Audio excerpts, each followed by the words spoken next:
Welcome back to the red carpet premiere of City of Honor, and I am here with Danielle Harper. And Danielle, what role do you play? I play ADA Gabby. And so how did you become affiliated with this project? Oddly enough, Jose found me through social media. Okay. Which is the new way that people are being found, I guess. Yeah. But he was very sweet, and he just sent me a message and said, hey, would you ever consider working on something with me? And I said, sure, send me the information, send me the sides, whatever you want. I'll audition. And he's like, well, I've got all these ideas. Tell me which one fits you. Okay. And it just kind of snowballed from there, and I got to live and breathe Gabby, which was amazing. Wow. It was fun. It was really fun. What was it like connecting with that character? So I am fortunate enough to often play like detectives and FBI agents and like very strong female characters, but in law enforcement. So I took a lot of that and kind of applied it to a lawyer position. But still got to have more of that feminine side that I miss. Because when you play a cop, you're usually in uniform, you know. So it was nice to just have the strength and power of being a lawyer and being a powerful woman, but actually still get to be feminine about it. So that was like how I kind of pulled it off. Well, I think your history kind of leads to that. She has a history of being a ballerina, and that is everything: strength, power, feminine, all of that. So how did that prepare you for this acting part that you're doing now? Well, so I was a professional dancer for 15 years, and I got injured and had to kind of find another outlet for my creativity.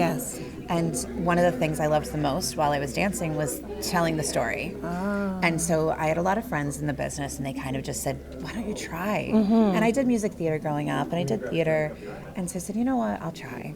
And so, you know, many, many years ago, I started to transition from the stage world into film and television. And it was a beautiful thing. It was a huge shift because as a dancer, as a music theater person, your movements are big, they're bold, and I had to learn how to do that with nuances, and that's where that film and television side came in. I was lucky enough that I got to take a lot of classes in New York. And at the time, I'm not sure if they still offer it, but there was actually transition classes for like actors that are on the stage that want to work in the small screen or big screen, but like screen work, right? And so it was fun to be a part of a community of people trying to make that transition. And so for me that was great. And then I also did a lot of stunt work when I first transitioned in the career, so that I was still able to find the pleasure of like moving and fighting. And it felt good. It felt really good. And so that's also sort of how Jose and I are connected. Is, you know, he's an incredible martial arts instructor and Kohan sensei, and we both have a lot of the same people in common. I was a part of the stunt community for a long time.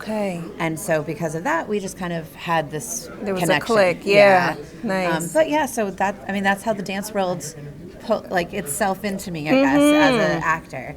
And, you know, I took 6 years off to have kids and be a mom and just do all those things. And so this is one of the, I've only been back a year and a half. Well, welcome back. Thank you. So this is like one of the first bigger things that I've done since being back. And so I'm excited to see where it goes. Well, we're excited to see you on the screen in a few minutes. Thank you. You're welcome. Continued success and everything. Thank you so much. I really appreciate it. All right. We'll be back on the red carpet shortly.